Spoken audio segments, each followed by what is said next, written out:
रहीम अपनी एक नई वीडियो के साथ FR फाइनेंस चैनल पर हाज़िर हैं। आज नाजरीन हम आपको ये बताएंगे कि पिछले दिनों ये बैरून मुल्क असासाजात की जो बहस चल रही थी, तो आज हम इस पे बात करेंगे कि ये इसकी कानूनी हैसियत क्या है, क्योंकि आम आदमी को ये चीज़ें थोड़ी सी पता नहीं होती, तो उनको ये कन्फ्यूजन होती है।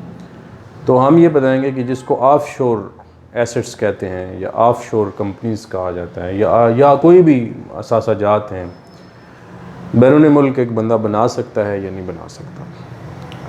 तो ये सारा हम आगे चलकर आपको इसके रेफरेंस भी बताएंगे लॉ के, कि इसके ऊपर क्या अब तक हो चुकी है इसके ऊपर, और बैरून मुल्क असासाजात की जो हैसियत है वो कैसे हम यहाँ पे डिक्लेयर करते हैं, इनकम टैक्स के अंदर जो है वो हम इसको कैसे डील करेंगे। तो अब इसके अंदर जो है वो हमने ये सारी चीज़ें डिस्कस करनी है। तो पहला सवाल जो आपके जहन में आता है कि ये क्या है, ये बैरून मुल्क असासाजात जो हैं वो इसमें क्या है। तो अब आपके पास जो मेन रेफरेंस है, हम क्योंकि लीगल या लॉ की थोड़ी सी रेफरेंस से बात करेंगे अपने नाजरीन को समझाने के लिए कि ये बेसिकली है क्या और किस तरह से ये चल रहा है। तो स्टार्ट करते हैं कि एक्चुअली ये है कि हमारे यहाँ बैरून मुल्क जो पैसा कहते हैं जी जाता रहा या जो भी थे, हम पॉलिटिक्स क्योंकि हमारा वो टॉपिक नहीं है, या हमारा चैनल एजुकेशनल चैनल है, इसमें लोगों को एजुकेट करने के लिए हमने बताना है। तो जस्ट फॉर द एजुकेशन हम बात कर रहे हैं, for the sake of knowledge बात कर रहे हैं। तो इसमें सबसे पहले जो हमारी रेगुलेशंस हैं उनको देखना पड़ेगा कि वो क्या हैं। तो नाजरीन, जब पाकिस्तान बना तो 1947 में एक फॉरेन एक्सचेंज रेगुलेशन एक्ट जो है वो आया। उसके तहत ये सारी रेगुलेशंस थी कि फ़ॉरेन एक्सचेंज को कैसे हमने कंट्रोल करना, क्योंकि आपको पता है कि इकॉनमी का जो सारा दारोमदार है वो बहुत ज़्यादा आपके जो फॉरेन रिज़र्व्स होते हैं, स्टेट बैंक जो होल्ड करता है उसके ऊपर होते हैं। तो उसको कंट्रोल करने के लिए कि आपको इजीली फ़्लो ना हो जाए, आउटफ्लो ना हो, इसके लिए एक रेगुलेशंस लाई गई थी और एक्ट लाया गया था, वो ये चीज़ें हैं। तो 1947 का एक तो एक्ट वो बहुत इंपॉर्टेंट है। फिर दूसरा अब भी ये चल रहा है फॉरेन एक्सचेंज मैनुअल जो है, कि इसमें रूल्स एंड रेगुलेशंस क्या हैं आपके। रूल्स रेगुलेशंस को समझना और उनको पढ़ना, प्रोसीजर्स को देखना, ये भी बहुत इम्पॉर्टेंट है। तो एक तो इसका भी हो गया। फिर इसमें 1969 में एक हमारे यहाँ एक SRO आया था 1016 के हवाले से। उसमें ये था कि कोई बंदा जो है वो अपनी जितनी भी फॉरेन करेंसी होगी उसको सरेंडर करेगा और उसको अपने पास ही रखेगा, अपने पास नहीं रखेगा सॉरी, बल्कि वो अपने स्टेट बैंक को जो है वो उसको सरेंडर करना लाजमी होगा। बाद में ये खैर विड्रा हो गया 2003 में, ग़ालिबन ये 984 इसका SRO था। तो उसमें जो है ना ये विड्रा होकर आपका जो है वो ख़त्म हो गया। लेकिन बहरहाल जो है वो जब भी आप कोई फॉरेन करेंसी अकाउंट खोलते हैं तो एक तो आपको टैक्स में रजिस्टर्ड होना, आपकी बात अगर करें तो उसमें है। फिर इसको इनकम टैक्स जो है वो डील कर रहा है कि आप अगर बैरून मुल्क बनाते हैं, एक रेजिडेंट बंदा जो यहाँ पे मौजूद है वो अगर बैरून मुल्क असासाजात रखता है, अब की जो है वो $10,000 की इनकम उसकी हो और तकरीबन $1,00,000 की उसकी जो है वो असासाजात अगर बाहर हों, तो लाजमी सी बात है कि वो इसमें करेगा, इसमें वो डिक्लेयर करेगा। उसका सेक्शन 116 है, जैसे वेल्थ स्टेटमेंट का सेक्शन है, हमारे टैक्स वाले दोस्त जो ज़्यादा बेहतर जानते, तो वो इनकम टैक्स के जो इसके अंदर है ऑर्डिनेंस है, उसके अंदर जो 116 है वो हमारा नॉर्मल एक वेल्थ स्टेटमेंट होती है। तो एक बंदा जो फॉरेन एसेट्स भी रखता है तो वो अपनी जो वेल्थ स्टेटमेंट है, अगर वो एक ख़ास लिमिट से ज़्यादा एसेट्स या असासाजात उसके फ़ॉरेन हैं, बैरून मुल्क हैं, तो उनको यहाँ पर भी डिक्लेयर करना, एक अलहदा से फॉर्म मौजूद है, आयरिस के अंदर भी मौजूद है, तो वहाँ पर डिक्लेयर करना इसकी बहुत ज़रूरी है कि वो इस तरह से होगा, वरना वो कंसीलमेंट ऑफ फैक्ट के अंदर या कंसीलमेंट में या एवेजन में आ जाएगा।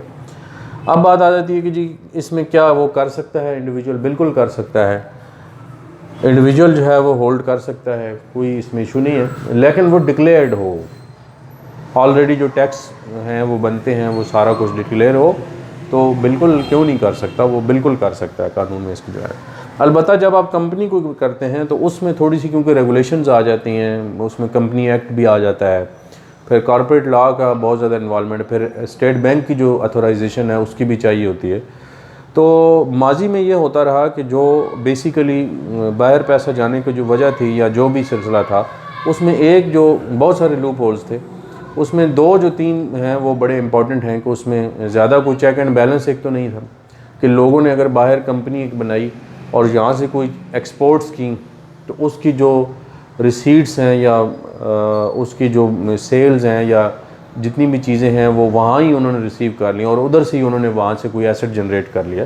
तो ऐसा भी होता रहा है, तो ये ऐन मुमकिन है कि कुछ लोगों ने ऐसे भी किया हो।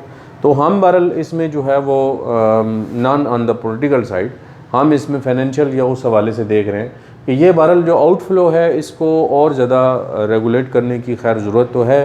ज़ाहिर सी बात है कि अगर वो ऐसी चीज़ें ना होती तो फिर अभी तक जो है वो सूरत हाल बेहतर होती, लेकिन बनाने में कोई इशू नहीं है, एसेट्स बन भी सकते हैं, लेकिन वो जो रूल रेगुलेशंस हैं वो पूरे होने चाहिए।